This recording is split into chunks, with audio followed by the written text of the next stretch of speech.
السلام علیکم ورحمۃ اللہ وبرکاتہ۔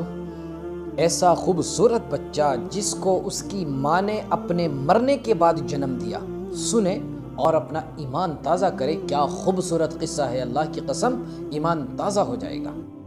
علامہ دميري رحمۃ اللہ علیہ فرماتے ہیں کہ میں نے کئی کتابوں میں یہ روایت دیکھی ہے جس کو زید ابن اسلم نے اپنے والد کے حوالے سے نقل کیا ہے۔ فرماتے ہیں کہ حضرت عمر رضی اللہ تعالی عنہ کی مجلس لگی ہوئی ہے، آپ بیٹھے ہوئے ہیں، ایک شخص آتا ہے، اس کے ساتھ ایک خوبصورت بچہ ہوتا ہے۔ حضرت عمر جب اس بچے کو دیکھتے ہیں اور اس کے باپ کو دیکھتے ہیں تو اس کے باپ سے کہتے ہیں کہ میں نے ایسی مشابہت کبوں میں بھی نہیں دیکھی جیسی تجھ میں اور تیرے بیٹے میں ہے۔ وہ کہنے لگا، امیر المؤمنین، یہ بچہ وہ ہے کہ جس کو اس کی ماں نے مرنے کے بعد جنم دیا تھا۔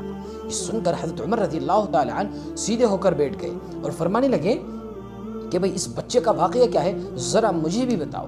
تو اس نے بتایا کہ میں ایک مرتبہ سفر میں جا رہا تھا اور اس وقت میری بیوی پریگننٹ تھی، حاملہ تھی۔ تو جب میں جانے لگا میری بیوی نے مجھ سے کہا کہ آپ اس حال میں چھوڑ کر جا رہے ہیں کہ میں حمل سے بوجھل ہو رہی ہوں، میں پریگننٹ ہوں اور آپ اس حال میں چھوڑ کر مجھے جا رہے ہیں۔ تو میں نے اس سے کہا، ذرا غور سے سننا، میں نے اس سے کہا کہ میں اس بچے کو جو تیرے بطن میں ہے، تیرے پیٹ میں ہے، اللہ کے سپرد کرتا ہوں کہ یہ کہہ کر میں سفر پر چلا گیا، سفر پر روانہ ہو گیا۔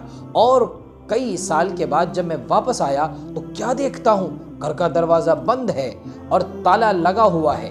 تو میں نے پڑوسیوں سے معلومات کی کہ بھئی میری بیوی رہتی تھی، اس کا کیا ہوا؟ تو پڑوسیوں نے بتایا کہ اس کا تو انتقال ہو گیا۔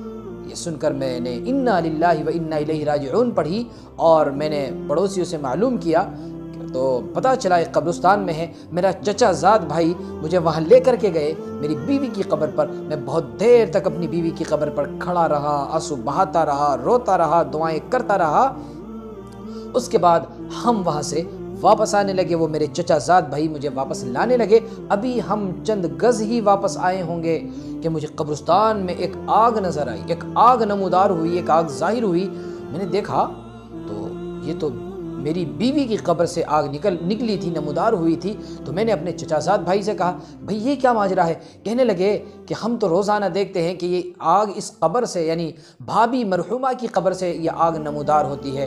تو یہ سن کر میں نے پھر انا للہ و انا الیہ راجعون پڑھا کہ یہ عورت تو بڑی نیک تھی، بڑی تہجد گزار تھی، پھر اس کی آگ میں قبر کیسے؟ میں نے کہا کہ مجھے دوبارہ میری بیوی کی قبر پر لے چلو۔ وہ میرے چچا زاد بھائی مجھے دوبارہ میری بیوی کی قبر پر لے گئے۔ وہ تو ایک طرف کو کھڑے ہو گئے اور میں تنہا اپنی بیوی کی قبر پر پہنچا۔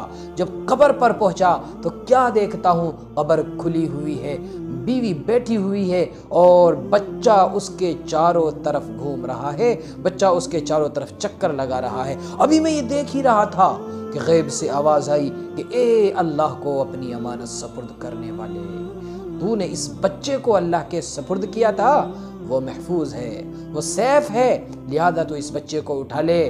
اگر تو اپنی بیوی کو بھی اللہ کے سپرد کرتا تو تجھے وہ بھی محفوظ و مامون ملتی، وہ بھی تجھے سیف مل جاتی۔